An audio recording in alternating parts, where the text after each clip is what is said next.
So guys, आज हम जिस चैप्टर की बात करेंगे इस वीडियो में, that is if conditional.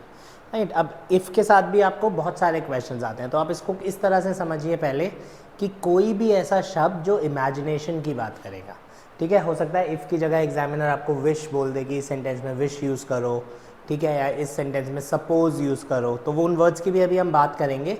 But इनको हम बेसिकली बोलते क्या है, कंडीशनल या इफ़ कंडीशनल सेंटेंसेस, राइट। सो हमारा जो मेन फोकस है कि जब एग्जामिनर मेरे को रिफ्रेज करने के लिए देता है, जब एग्जामिनर मेरे को सेंटेंस चेंज करने के लिए देता है, और वो क्या होता है, वो इमेजिनरी सेंटेंस होता है, वो इफ़ कंडीशनल वाला सेंटेंस होता है। तो जब हम इमेजिनरी सेंटेंस की बात करते हैं तो हमारे पास तीन बेसिक कंडीशंस होती हैं, ठीक है, जो हमें याद रखनी पड़ेगी। फर्स्ट कंडीशन होती है जब मैं फ्यूचर इमेजिनेशन की बात करता हूँ, that is called first conditional, ठीक है। तो जब मैं फ्यूचर में इमेजिनेशन की बात करता हूँ, अगर ऐसा होगा तो ऐसा होगा, दैट इज़ फ्यूचर इमेजिनेशन।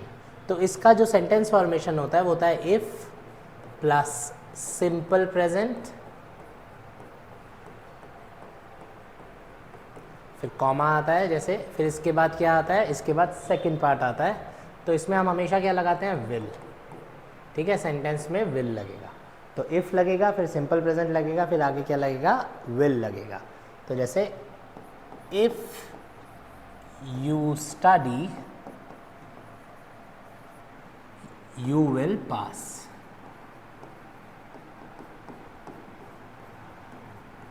तो ये हो गई हमारी कंडीशन नंबर 1। तो अगर उसने आपको फ्यूचर में आपको इमेजिनरी सेंटेंस बनाने के लिए बोल दिया, तो आप क्या लगाएंगे, इफ़ के साथ सिंपल प्रेजेंट लगाएंगे और आगे विल लगाएंगे हमेशा, ठीक है। अब कभी कभी क्या होता है कि विल की जगह में कोई और फ्यूचर के ही मोडाल्स यूज़ कर सकता हूँ।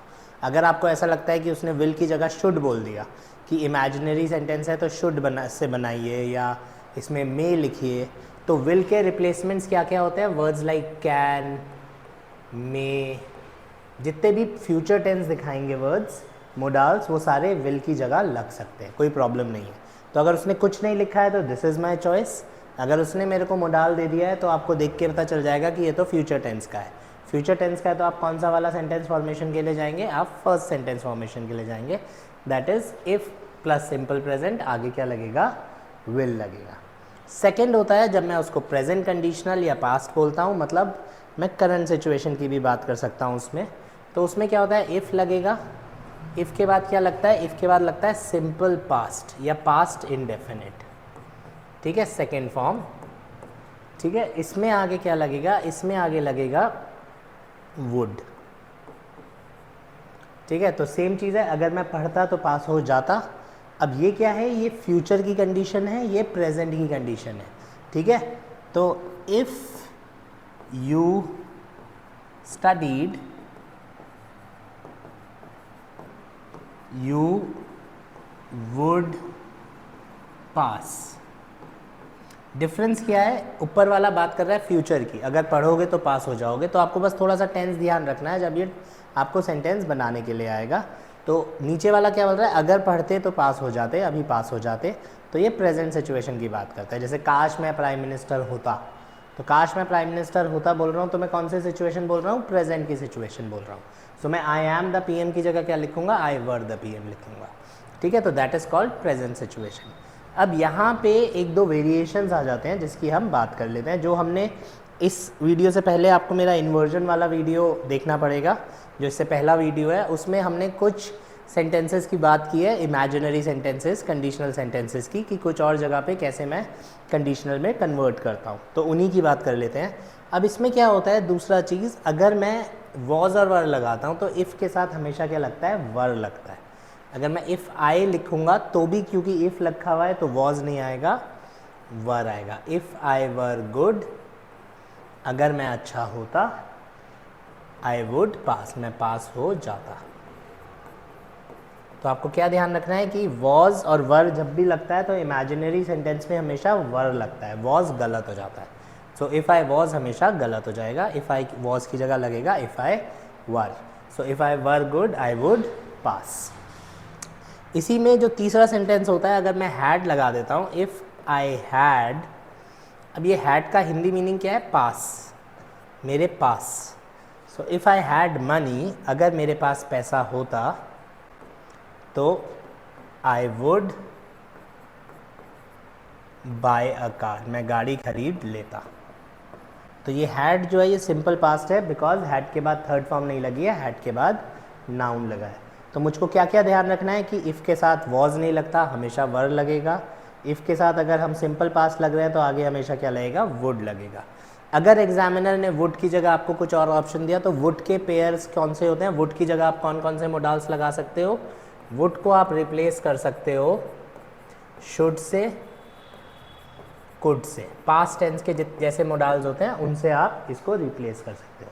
तो वुड की जगह कुड और शुड लगाओगे तो भी सेंटेंस ठीक हो जाएगा, बट वो उसका मीनिंग हल्का सा ऊपर नीचे होता है। तो अगर एग्जामिनर ने आपको बोल दिया इमेजिनरी सेंट इफ़ बनाना है और यूजिंग कुड, तो आप इफ़ के साथ कुड लगा रहे हो तो आपको पता है कौन सी कंडीशन है, सेकंड कंडीशन है। ठीक है, इस तरह से इसको हम सॉल्व करेंगे। आगे मूव करते हैं। थर्ड कंडीशन होती है पास्ट टेंस की। इसमें क्या होता है, इफ़ के साथ अगर मैं हैड लगाता हूँ प्लस थर्ड फॉर्म, ये थर्ड फॉर्म इंपॉर्टेंट है क्योंकि पिछले वाली स्लाइड में हम लोगों ने हैड के साथ नाउन लिखा था। सो आई हैड अ कार जो होता है, आई हैड अ कार होता है simple past, and I had studied होता है पास्ट परफेक्ट। सो इसको हम बोलते हैं conditional past. If I had plus third form होगा तो अगले सेंटेंस में हमेशा क्या लगेगा, would have plus third form. तो अगर हैड प्लस थर्ड फॉर्म है तो आगे कंडीशन में आपका हमेशा क्या लगेगा, वुड हैव लगेगा। ठीक है, तो इसको हम किस तरह से कर सकते हैं, if I had studied I would have past, अगर मैं पढ़ता तो मैं पास हो जाता। ठीक है, अब इसका दूसरा तरीका क्या है, जब मैं हैड को सेंटेंस के शुरू में ले जाता हूँ तो उसको भी क्या माना जाता है, उसको भी इमेजिनरी माना जाता है। तो पहला रिप्लेसमेंट क्या होगा, इफ़ की जगह आप क्या लगा सकते हो, हैड आई स्टडीड। तो इन दोनों के हिंदी में कोई फ़र्क नहीं है, ये दोनों बिल्कुल एक जैसे हैं, both of them are exactly the same. I had studied, if I had studied and had I studied, दोनों का हिंदी है अगर मैं पढ़ता। तो अगर मैं पढ़ता बोल रहा हूँ तो इसके आगे हमेशा क्या लगेगा, वुड लगेगा, I would have past. Right, so बहुत सिंपल है, ये तीन कंडीशंस आप याद रखोगे तो हमारा काम चल जाएगा। ठीक है, इससे ज़्यादा आता नहीं है। इसमें थोड़ा सा एक ट्रिकी पार्ट होता है जो हमें ध्यान देना पड़ेगा। अब हमने क्या बोला कि जब मैं प्रेजेंट की इमेजिनरी सिचुएशन की बात करता हूँ तो मैं क्या लगाता हूँ, इफ़ आई वर। ठीक है, तो अब मैं बोलता हूँ इफ़ आई वर लेट। तो ये आप प्रेजेंट सिचुएशन की बात भी कर सकते हो अगर हम लेट हो जाते। ठीक है, अब अगर मैं आई वर लेट की जगह इफ़ आई एम लेट बोल दूंगा तो दोनों में डिफरेंस क्या हो जाएगा, if I were late is imagination, ऐसा हो ही नहीं सकता। आप क्या कहना चाह रहे हो, अगर हो जाता, होऊंगा नहीं। And if I am late में इस चीज़ की पॉसिबिलिटी है। तो कभी कभी क्या होता है, आपको ये देखना पड़ेगा कि मैं एम लगाऊं या वर लगाऊं। तो अगर फ्यूचर की आप बात कर रहे हो, जो काम हो सकता है उसमें आप क्या लगाओगे, प्रेजेंट टेंस, और जो काम हो ही नहीं सकता, बिल्कुल आपके दिमाग की उपज है, उसमें आप क्या लगाते हो, पास्ट टेंस। ठीक है, इसको इस तरह से समझते हैं, जैसे अगर मैं कहता हूँ इफ़ लग गया और आगे ना उसने बोल दिया prime minister, president, Salman Khan, Amitabh Bachchan. ठीक है, मैंने लिख दिया if I am the prime minister, तो इसका क्या मतलब है, मेरे पीएम बनने के चांसेस हैं। If he is the PM, अगर वो सच में पीएम हुआ तो मान लो मेरे को कॉल आता है, कोई कहता है जी मैं से फॉर एग्जांपल मैं प्राइम मिनिस्टर बोल रहा हूँ, अब मैं कंफ्यूज हो गया, मुझे लगता है यार मुझे क्यों प्राइम मिनिस्टर कॉल करेगा, फिर मुझे लगता है अगर कर दिया हो, तो मैं कंफ्यूज हूँ। जब तक मुझको लगता है कि कहीं ये प्राइम मिनिस्टर ही तो नहीं है सच में, और मैं उस हिसाब से काम कर रहा हूँ, तो मैं क्या बोलूँगा, if he is the prime minister. So if he is the prime minister का क्या मतलब है, I am a little confused about it. ठीक है, वेराज अगर मैं if he were the prime minister या if I were the prime minister बोलता हूँ तो इसमें मैं बिल्कुल श्योर हूँ कि भाई अगर मैं होता। तो अब इन दोनों के आगे आप विल भी लगा सकते हो। ठीक है, आई विल कोई प्रॉब्लम नहीं है, डू इट, अगर फ्यूचर का सेंटेंस आया तो ये वाला ऑप्शन थोड़ा सा गड़बड़ हो जाएगा पीएम के केस में, क्योंकि आप पीएम नहीं हो सकते.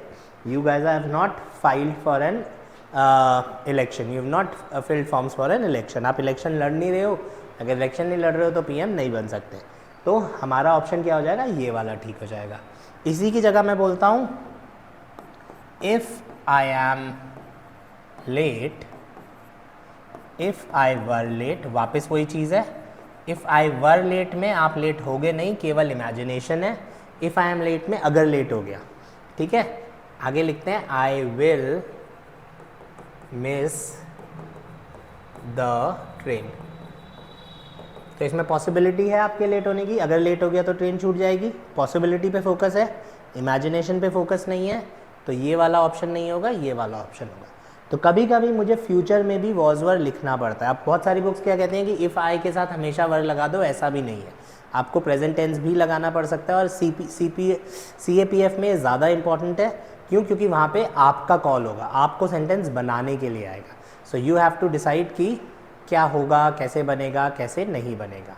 Right. So these are certain cases. अब थोड़े से वर्ड्स की बात कर लेते हैं. इसके बाद क्या होता है, इन्हीं केसेस में आप कुछ रिप्लेसमेंट्स कर सकते हो, तो सेम चीज़ हो जाएगी. तो सबसे पहले अगर वो बोलता है शुड से शुरू करो, तो कोई दिक्कत नहीं है. Should is equal to if. अगर मेरा सेंटेंस शुड से शुरू हो रहा है, अगर मैं बोल रहा हूँ शुड आई स्टडी, तो इसके दो मतलब होते हैं. पहला मतलब होता है क्या मुझे पढ़ना चाहिए, और दूसरा मतलब होता है अगर मैं पढ़ता. ठीक है. तो अब उसने इमेजिनरी सेंटेंस बनाने को बोला हुआ है, और इफ़ से सेंटेंस शुरू हुआ हुआ है, और वो बोलता है उसको शुड से शुरू करो. तो आपने कोई भी चेंज नहीं करना है, केवल इफ़ की जगह शुड लिखो और एज इट इज सेंटेंस को टेप दो. क्यों? क्योंकि शुड का मतलब क्या हो सकता है, शुड का मतलब इफ़ हो सकता है अगर वो सेंटेंस के स्टार्टिंग में आता है. ठीक है. तो अगर सेंटेंस के स्टार्टिंग में आता है, अगर बीच में है तो शुड का मतलब कभी इफ़ नहीं होता. तो दिस कैन मीन अगर मैं पढ़ता. अब ये प्रेजेंट टेंस है तो आगे क्या लग जाएगा, आई विल पास. अगर यहाँ पे शुड आई स्टडीड होता तो आगे क्या लग जाता, आई वुड पास. अगर यहाँ पे होता शुड आई हैड नहीं हो सकता था, क्योंकि शुड के साथ हैड नहीं लगता. तो यही दो कंडीशंस आएंगी. राइट. इसी तरह से इफ़ के साथ सिंगुलर हो प्लूरल हो हमेशा वर लगेगा इमेजिनेशन में. एक ऑप्शन ये है. दूसरा ऑप्शन क्या हो सकता है, वर से अगर आपको सेंटेंस शुरू करा रहा है तो आप वर आई कर दोगे, इफ़ लगाने की ज़रूरत नहीं है. ठीक है. तो were I good, if I were good, एक ही बात है. इफ़ आई वर गुड अगर मैं अच्छा होता, वर आई गुड अगर मैं अच्छा होता. तो there is no difference in both of them, दोनों बिल्कुल सेम है. इसके बाद there would be certain words like suppose, wish,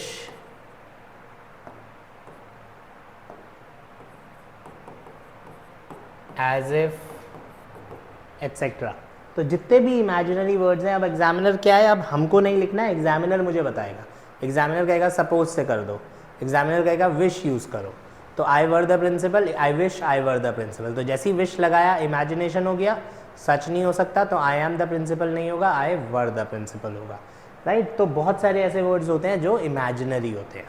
तो इसमें कभी बस एक और लास्ट चीज़ जो हमें ध्यान रखनी है, that is the difference between as if and if. As if का मतलब और इफ़ में क्या फ़र्क होता है, एज इफ़ होता है थोड़ा सा सार्केस्टिक, जब मैं किसी को टॉन्ट मार रहा हूँ. As if he is the king, जैसे कहीं का राजा हो. ठीक है. तो as if he were the king. क्यों? क्योंकि इमेजिनरी सेंटेंस है, रियलिटी की पॉसिबिलिटी नहीं है. अगर मैं बोलता हूँ as if he is the king, अगर सच में राजा हुआ तो क्या होगा फिर. तो इज़ लगा रहा हूँ तो there is a particular chance, 5% 10%. Were लगा दिया तो कोई चांस ही नहीं है. ठीक है. तो जैसे ही कोई भी इमेजिनरी सेंटेंस होगा which can not be real, तो इज़ एम आर नहीं लगेगा, हमेशा क्या लगेगा, वर लगेगा. ही इज़ द प्राइम मिनिस्टर नहीं लगेगा, ही वर द प्राइम मिनिस्टर लगेगा. बस मुझको ये ध्यान रखना है. तो एज इफ़ और इफ़ में क्या फ़र्क है, एज इफ़ में मैं टॉन्ट मार रहा हूँ जैसे कहीं का राजा हो, इफ़ में मैं टॉन्ट नहीं मार रहा हूँ अगर वो राजा हो, अगर मैं राजा होता, अगर वो राजा होता, सिंपल. ठीक है. तो this is more like sarcastic, बाकी कोई फ़र्क नहीं है. Right guys. तो ये बहुत बेसिक सा थ्योरी था. थोड़े से पॉइंटर्स और क्वेश्चंस के साथ कंटिन्यू करते हैं. चलिए गाइस, सो 2-4 क्वेश्चंस करके देख लेते हैं. बहुत डिफिकल्ट टॉपिक है नहीं ये. तो मैंने कुछ सेंटेंसेस लिखे हैं. अब एग्जाम में कैसे आएगा, एग्जामिनर कह सकता है स्टार्ट विद इफ़. ठीक है. Start with if, start with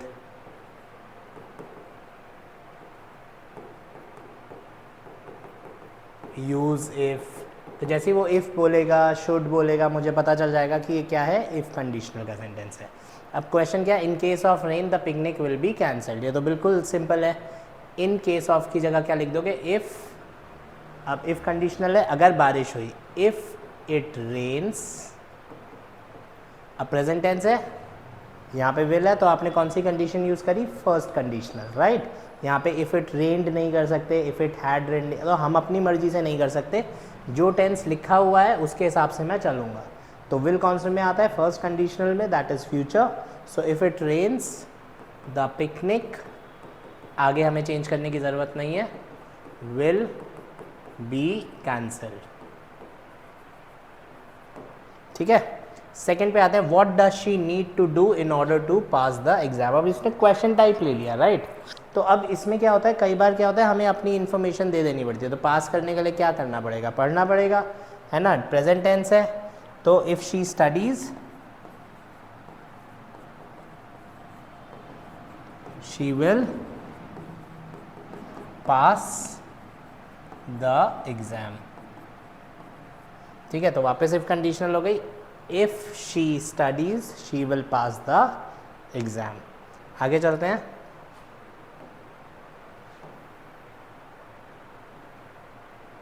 अब उसने बोला अगर आप अभी स्टेशन पे निकले तो इसका रिजल्ट क्या होगा, अगर अभी निकले तो, इन टाइम निकले तो आप ट्रेन पकड़ लोगे। तो if we leave now we will, अब इसमें आप अपनी तरफ से इंफॉर्मेशन दे सकते हो, we will catch the bus, we will catch the train, we will not miss the train, जो आपकी मर्जी है, गलत नहीं होगा। ठीक है, we will catch the train. आगे देखते हैं, he needs money in order to buy a car. अब ये इंपॉर्टेंट है, अब उसने वापस बोल दिया इफ़, तो उसको पैसा चाहिए गाड़ी खरीदने के लिए, तो मैं कह लूँगा अगर उस पर, अब मुझे इफ़ लिखना है, अगर उस पर पैसा होगा तो वो गाड़ी खरीद लेगा। If he has money he will, अब यहाँ पे देखिए इन ऑर्डर टू है, अब मैं विल लिख सकता हूँ, राइट। अब ऐसे क्वेश्चन में एग्जामिनर क्या कहता है, he will buy a car. अब विल से बेटर रिप्लेसमेंट यहाँ पे क्या हो सकता है, कैन, वो गाड़ी खरीद सकता है, क्योंकि वो गाड़ी खरीदेगा क्वेश्चन में नहीं लिखा हुआ और मुझे मीनिंग चेंज नहीं करना है। तो इस तरीके के केसेस में मैं विल को कैन वगैरह से रिप्लेस कर सकता हूँ, वुड को कुड से रिप्लेस कर सकता हूँ, विल वुड हैव को कुड हैव शुड हैव से रिप्लेस कर सकता हूँ। तो यहाँ पे क्या आएगा, he can buy a car.